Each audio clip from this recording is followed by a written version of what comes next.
was managing a band I was in at the time, Linda Jacobs, like, yo, I talked to Little Richard. He's looking for a drummer. And I've recommended you. So she gives me a number.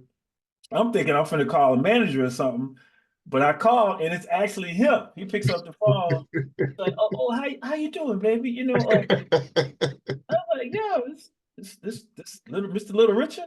So he's asking me, he's like, can you play my music? He's like, well, do you have, any records? And I was like, well, I don't have any records here, but I have a record store up the street. He was like, well, go and get the specialty greatest hits. So I go pick up the record, listen, it's all tutti frutti, good guy and smiley stuff. So I call him back.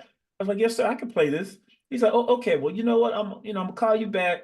So he called me back, and basically, short story, a couple of days later, I get a ticket to fly out to LA to audition for the band. And Wow. oddly enough, it's weird at the time because I'm in school at Jackson State, and the cardinal sin at the time in the music program is to leave school for a gig. They're like, don't leave school, get your degree first, then go out in the world and gig. So Uh-oh. I get this call from Richard. So I go to my professors. I set up this meeting and I was like, hey man, look, I got a call, Little Richard. He wants me to go. I know what you guys say. And all my professors were like, no, you have Oh to go. no. He's like, you Nobody, have to go. nobody scared as Little Richard. Like, go, man. Go. Yeah, they were like, and one of my professors, the jazz cat, Dr. Thomas, he's like, just make sure you got a round trip ticket, but you got to go see this through. And I went, man, and it was, Richard was really cool. I hung out for like 2 weeks, man. Like we didn't Wow. play drums.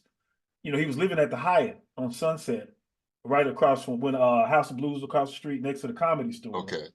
So for 2 weeks, man, he's basically checking me out. I'm going out to eat with him and getting to know him, and his son Danny was there, and so we just checked. So it was 2 weeks in before we even touched music or drums or anything. So after about 2 weeks, he's like, "Oh yeah, we're gonna go to SRR, set up. We're gonna get a chance to hear you play." So in typical Richard fashion, we're late. We get to SIR, we missed our reserved time. So he's like, well, you know what? Let's go over to Roy's place. Roy Gaines played guitar. Roy used to have a blues spot on Crenshaw at Okay. South Central. So we go over to Mr. Gaines' place. He's like, yo, let's go in there. So I'm not realizing that this is my actual audition. I'm thinking that we missed that. So we go into Mr. Gaines' spot, man, and it's an old juke joint. Man, one of it had to be like the worst drum set I ever seen. It's like a honky tonk piano. So we go in, Charles Glenn, bassist, is with us or whatever. So Richard sits down playing his piano and they start telling stories.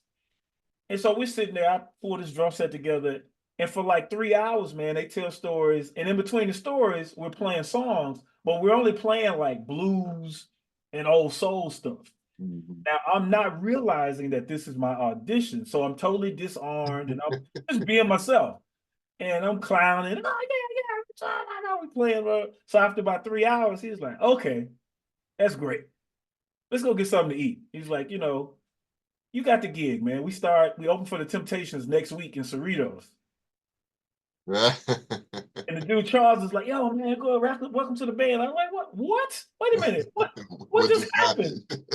And he's like, well, no, everything's good, man. I was like, but we didn't play any of your music or anything. He's like, oh man, he's like, I gotta teach you that stuff anyway. He said, you got a good foot, a good backbeat, you love your mama. You say yes, sir, no, sir. I'll teach you everything else you need to know. And that was the beginning of like a 17-year run, man.